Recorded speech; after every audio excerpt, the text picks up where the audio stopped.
James Clear, the man who wrote Atomic Habits, likes to give an example of how habits build identity. And it goes like this. If you go to church every Sunday for 20 years, you come to believe that you're religious.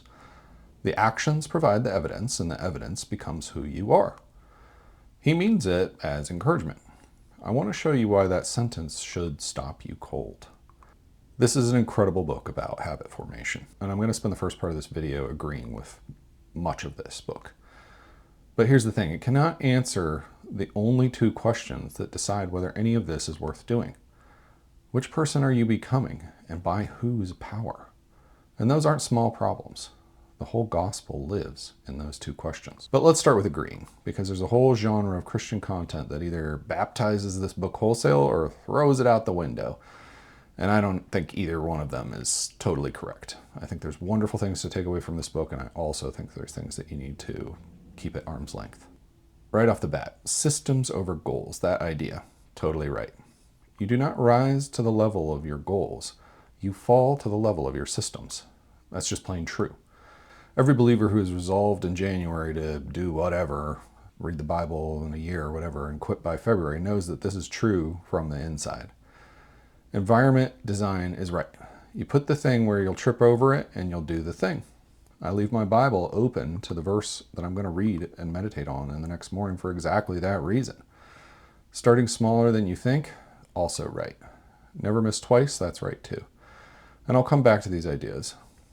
And the identity idea, probably the biggest and most famous part of the book, is the best part of it, for sure. Clear says that every action that you take is like a vote for the type of person you wish to become. One push-up doesn't transform your body, but it casts a vote for the kind of person who doesn't miss workouts. It casts a vote that piles up into evidence, and the evidence becomes your belief. As a description of how creatures work, I have no quarrel with it, word for word. It's careful, it's honest, and it's observably how God actually built us.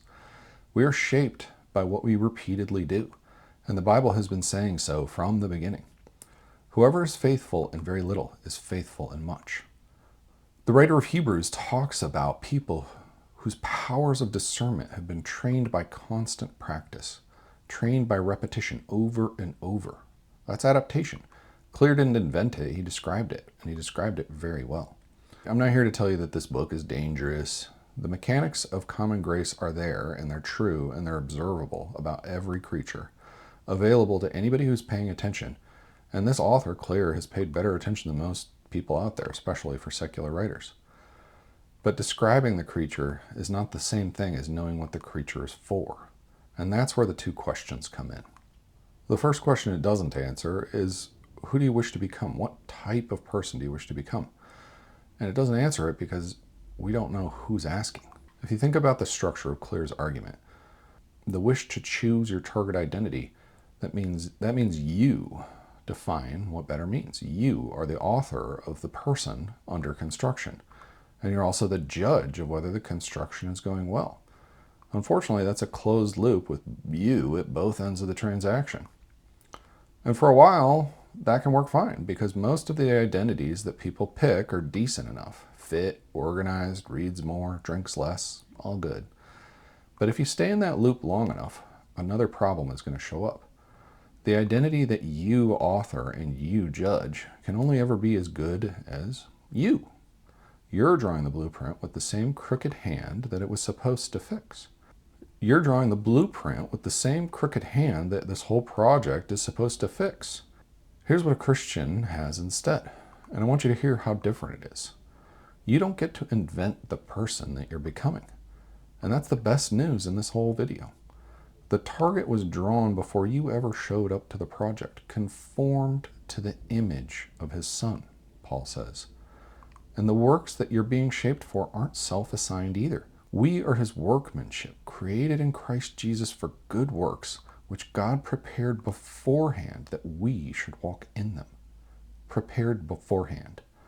The blueprint exists. It's Christ, and it was drafted by someone who isn't guessing. He knows what perfection looks like. So the Christian runs the very same mechanics towards a target that he couldn't choose and he couldn't have imagined creating because it was created by God in perfection, in his image. We don't have to figure that problem out. He's done it for us. We know what it looks like in Christ the Son. Question 2 is a little bit more difficult, so let me come to it through Clear's own example, the one that I opened up with. Go to church every Sunday for 20 years, he says, and you come to believe you're religious. And he's right. That's exactly what happens. Attendance piles up, evidence accumulates, and a man ends up with a rock-solid, fully earned, data-backed belief about himself. Now ask the question the book never asks. Is the belief true? Because Jesus met men like that everywhere he went. People with immaculate attendance records whose confidence in their own religiousness was the precise thing standing between them and God. The Pharisees, the Sadducees, it's all over the place in the Gospels. Hey, I just want to say real quick, everything I'm doing here is just to help you draw near God and meet him in his word.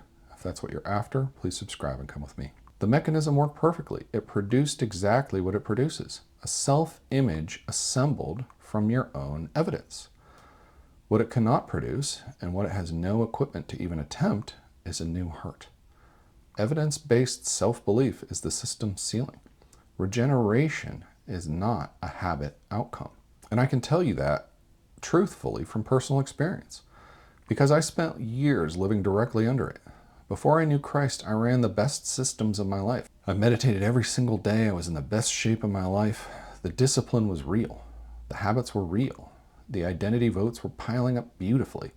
And by every metric in the book, I was winning. And all through that time, my addictions didn't change. After years of that discipline, I never quit drinking, and my substance abuse stayed exactly where it was because I had built a magnificent system around an unchanged heart. The system worked, but I was still stuck in sin. What finally moved wasn't my habits. It was God making a dead man alive. And I've got another video. I'll give you a link to my testimony. But the point there is that the one thing I actually needed, no amount of vote casting could generate it. Now, I've heard it taught by people who genuinely love the Lord and want to help you that all this is basically compatible. Get 1% better every day, and spiritually speaking, that's sanctification. And while I understand the instinct, I have to be straight with you. That is not sanctification. Sanctification is not compound interest on your effort. Paul holds the real structure out in one breath. Work out your salvation with fear and trembling, for it is God who works in you, both to will and to work for his good pleasure. Both to will and to work. He is underneath the wanting, and he is underneath the doing. You run the reps, and the power in the reps was never yours. So here's what I want you to do with Atomic Habits, and it's not burn the book. Keep the mechanics, all of them. Small, daily environment design, the floors, stacking. Those are all true and good descriptions of the creature that you are. And the Christian has better reasons to use them than anybody, because the Christian actually knows what the creature is for. But I want you to relocate two things and be ruthless about this. You have to relocate the identity. In Christ, identity is not the output of your habits, it's the input. Clear's whole engine runs on becoming. Act your way, vote by vote, into a self that you're hoping to construct. The gospel runs in the other direction. You are adapted first, declared new first, a son, before you've cast a single vote. And then habits are how you live into what is already true of you. You're not campaigning for a self, you've been given a self. That single reversal takes the desperation out of the project, because the verdict isn't riding on your streak anymore. And that's what Never Missed Twice was reaching for all along. Clear's rule says a missed day doesn't have to become a pattern. Get back on tomorrow. Grace says something stronger. The missed day was never counted against the sonship in the first place.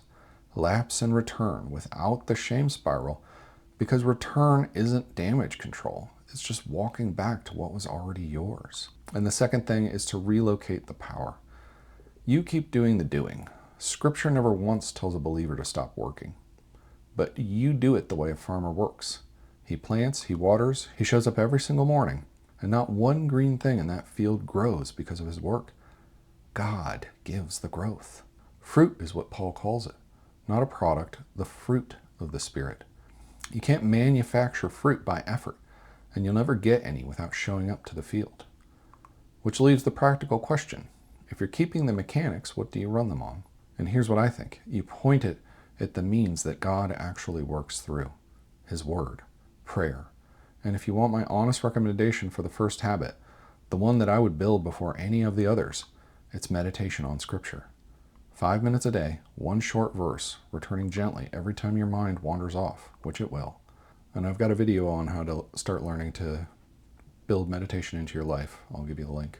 But following the example of the book, you start small. 5 minutes. Stack it. The same chair, same coffee. Choose the verse the night before. Never miss twice.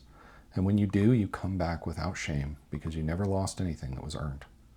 It's the same system with a different fuel and a different destination. Run it towards the Word and on the Spirit's power. And what compounds isn't a self-image. It's a life being conformed slowly from the inside into the likeness of the Son. Every habit you build is going to form you into something. That part isn't optional. It's how you were made. It's how the creature works.